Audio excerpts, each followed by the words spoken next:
What is up, you guys? It is your boy John here from PumaPlow. How is everybody doing? And welcome to the video. Sorry if you guys hear any little bit of blah from me. Not feeling the best today. Got a little bit of a sore throat and whatnot. Anyway, that's besides the story, besides the point.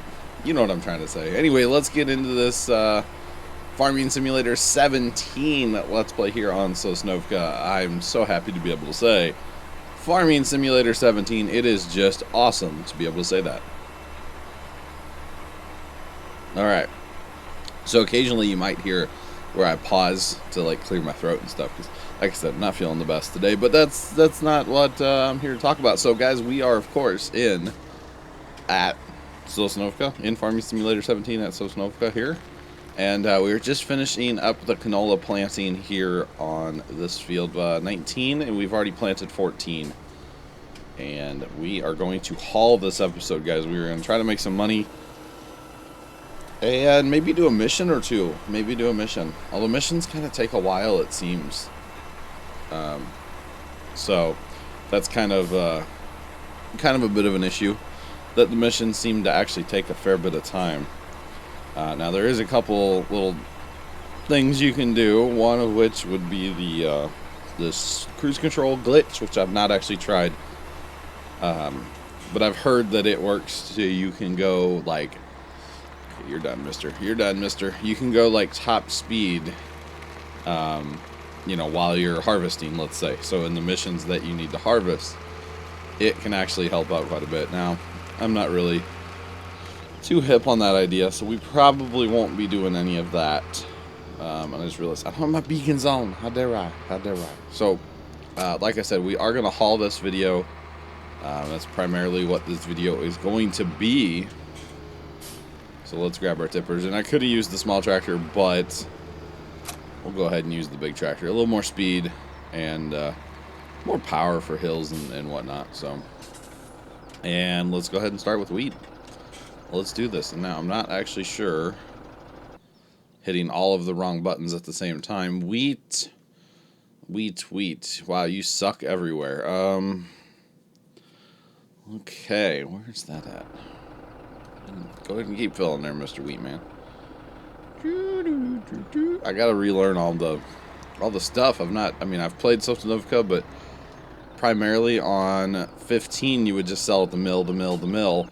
And as you guys can see here, the mill sucks.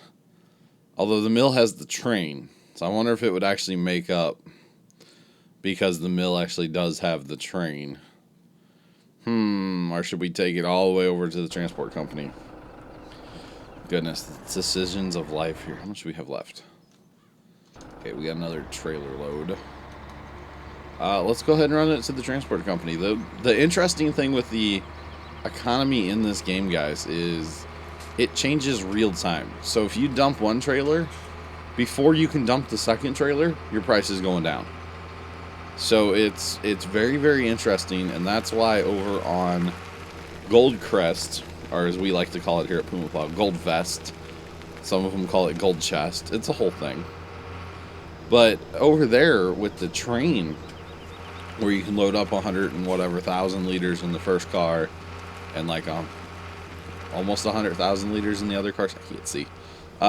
You can load up so much and sell so much so fast that, you know, you don't notice the economy as much over there, because like I said, you can sell so much of it so fast that it doesn't really seem to bother you. But here at Sosnovka, since I've got to run here, so, you know, say I had 1,000,000 liters, I would be in trouble.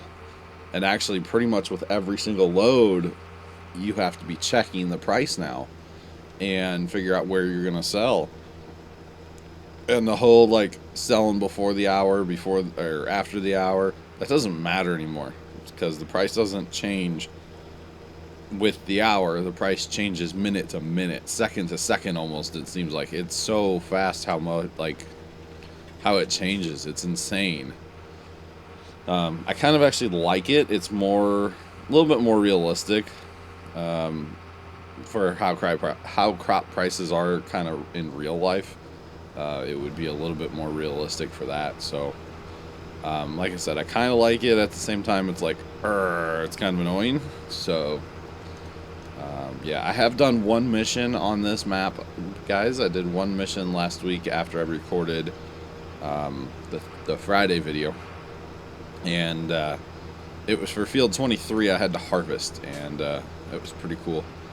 It gave me like forever to get it done. I got it done in like half the time, so it was all good. Everything went well, and I believe it drove the price down. So when you do the missions now, there's no like job boards like there was in Farm Sim 15. You go to the field buying marker basically, and you go ahead and you actually just click on that, and that's how you get your missions. So kind of different. I can never remember how to dump, guys. No. How do I dump? I'm gonna have to actually turn my help on for this, because I don't remember. Here we go.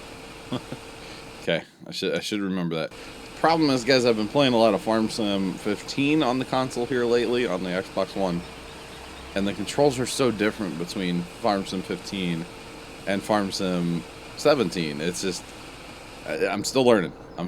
This is only episode 3 after all, so I am definitely still learning. We are going to go ahead and send the train while we're here, because most likely by the time I would get back with my next trailer load, you know, it's going to, the price is going to change so much, and since it's not going to be actually a full load, I'm not going to worry about really coming all the way back over here. So we'll go ahead and send that train.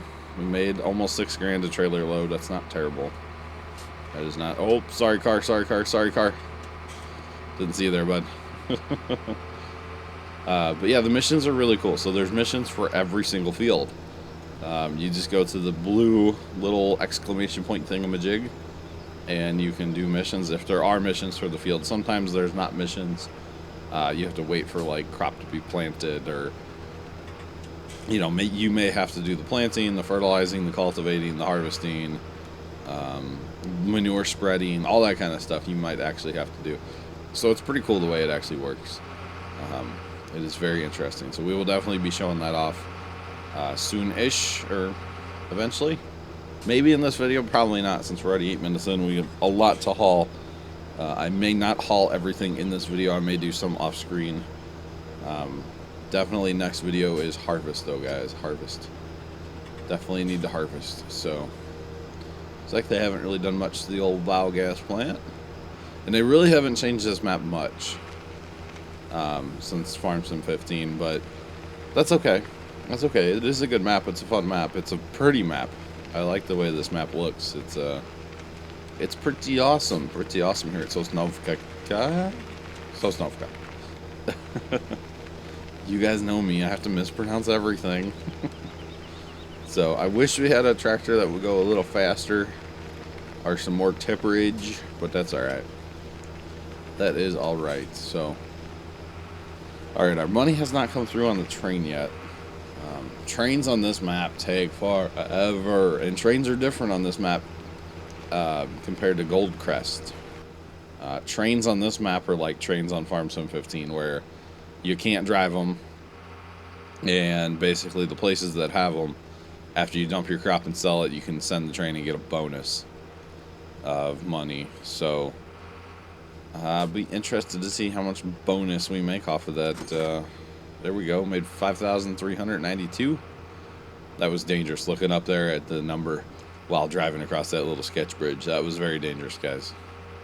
Very dangerous. So not a bad little bump in income there. Not too bad. But yeah, so up to 85,000. It would be really nice to buy a combine. That combine's costing me a fair bit a day, or a field, or both, really. Alright, we'll go ahead and fill up with wheat, and then we'll probably grab, because yeah, it's not even a full trailer load. And we'll go ahead and start on the barley as well. And, oh, wrong button. And the barley.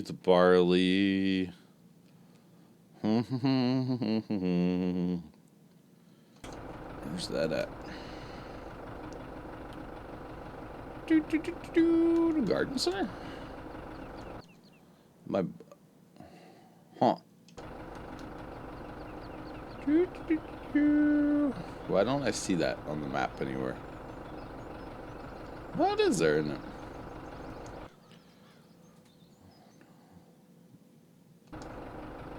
I'm so confused. Oh, it's way down there. Jeez, burrs.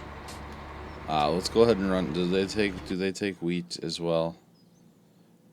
Yes. All right, let's go. Sorry about that, guys. I'm like, woo, the elevator down there.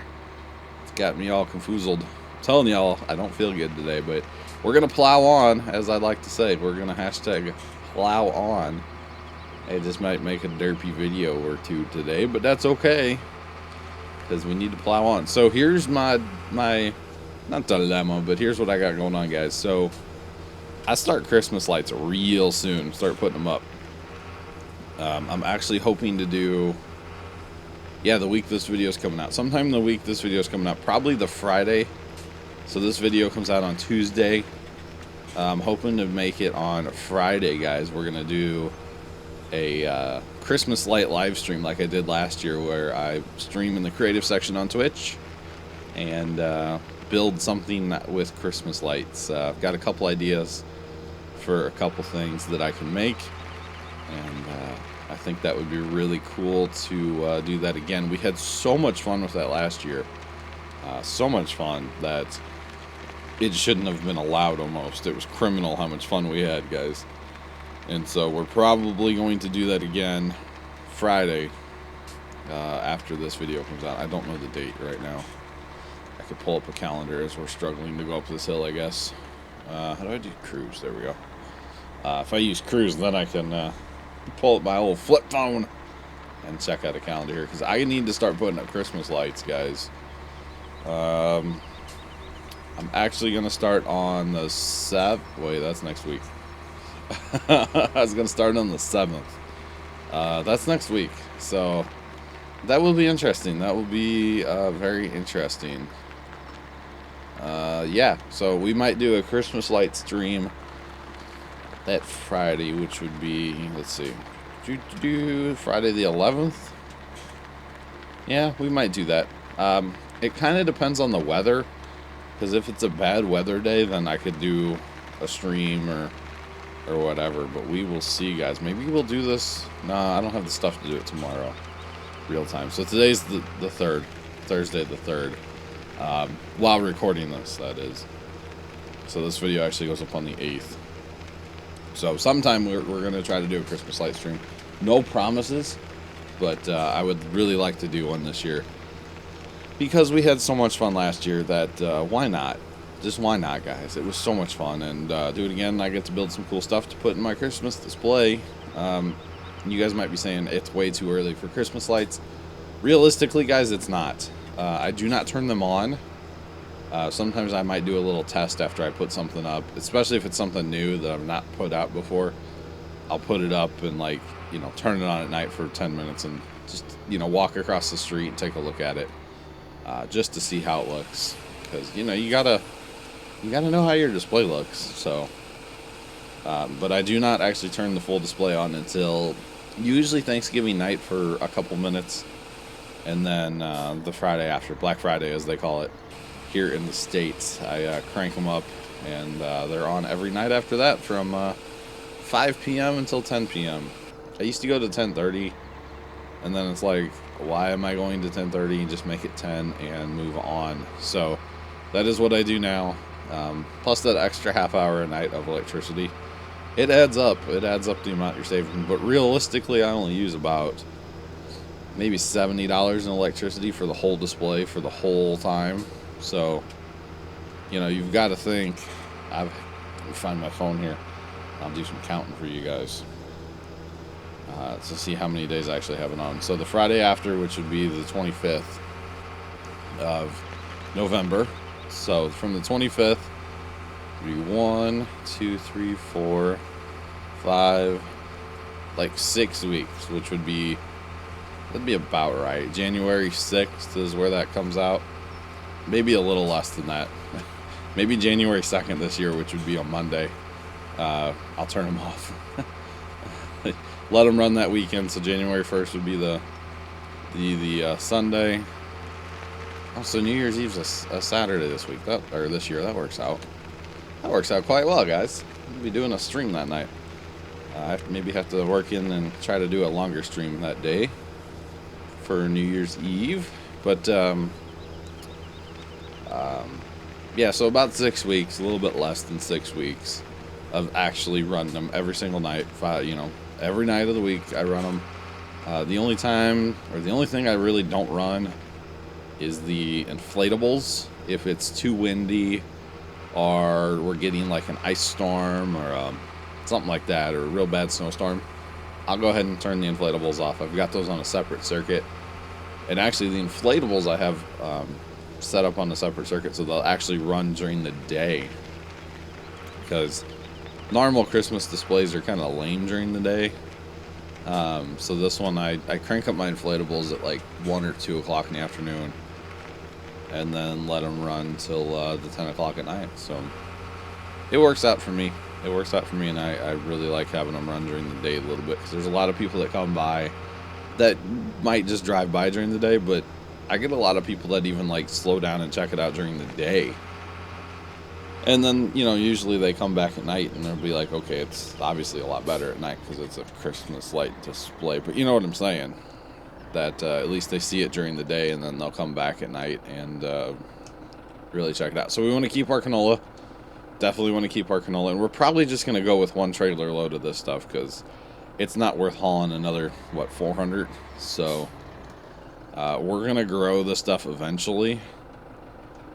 We are definitely going to grow the stuff eventually, so we will make our money then. So we have sunflower. Sunflower needs to go to the mill, and soybeans. Soybeans need to go. Okay, soybeans need to go up here. So let's go run our soybeans up. Actually, no. Nope. Hang on. What else goes to the mill? Can corn go to the mill? Corn could go to the mill. Not the best price at the mill. You know what? We'll just take our other 400 liters of sunflower. We'll leave the soybean here because it goes to a totally different place. So that is what we will do. That is what we will do, and I probably should have planned this out ahead of time, but I don't really work like that, it seems. So it's a whole thing, right, guys? But anyway, with the Christmas lights going on, I actually need to record a bunch as much as possible ahead of time so that during the day when I would normally record, I can be outside for 2 weeks doing Christmas lights. So it might sound like, oh my god, it takes me 2 weeks, but I'm doing about 15,000 lights this year, guys. So it's quite a bit, and it's not like I kill myself out there for 2 weeks. And I don't work on Sundays on it because we're at the farm, and usually on Wednesdays, like if I have a project that I need help with, like the arches that I put out along the curb, my dad will be nice enough to help me on Wednesdays with that stuff. And then we'll go to the farm in the afternoons, work here in the morning, and then go to the farm in the afternoons usually. But it's nice to have another set of hands for the arches and the big arch over the driveway. That you definitely have to have another set of hands for that. And that's about it, I think, that I need help with. Maybe the big Santa. I got a 16-foot tall inflatable Santa. It's usually nice to have another set of hands for that thing too. So usually kind of nice to have an extra set of hands for him, especially if you're trying to put him up for the first time on any kind of windy day. Forget it. You might as well just wait and do it on a different day because he's just not having the wind. So guys, I think what we're gonna do is we're gonna go ahead and sell this right now, and then we will let's see, what else do we have to sell? We have corn and sunflower, I believe. We'll check it out here in a second. I'm trying to decide if I should do it off screen or if I should wait and do it on screen for y'all. That'll stay in there. Let's see. Yeah, so the barley, whatever. That's not that much. So we have sunflower and corn. And the corn kind of doesn't matter. They're all fairly close. Don't really want to take it to the transport company because it's so far away. Okay. They're all pretty close on corn. But what I think I might do, guys, is go ahead and... Ooh, that was a good trailer load, that $12,000 trailer load. Almost $13,000. That's not bad. Not bad at all. So what I think I'll do, guys, is go ahead and finish up the selling, and then we will come back with the harvest on Friday. So until then, I'm your boy John from PumaPlow. Thank you all so much for watching, and toodles.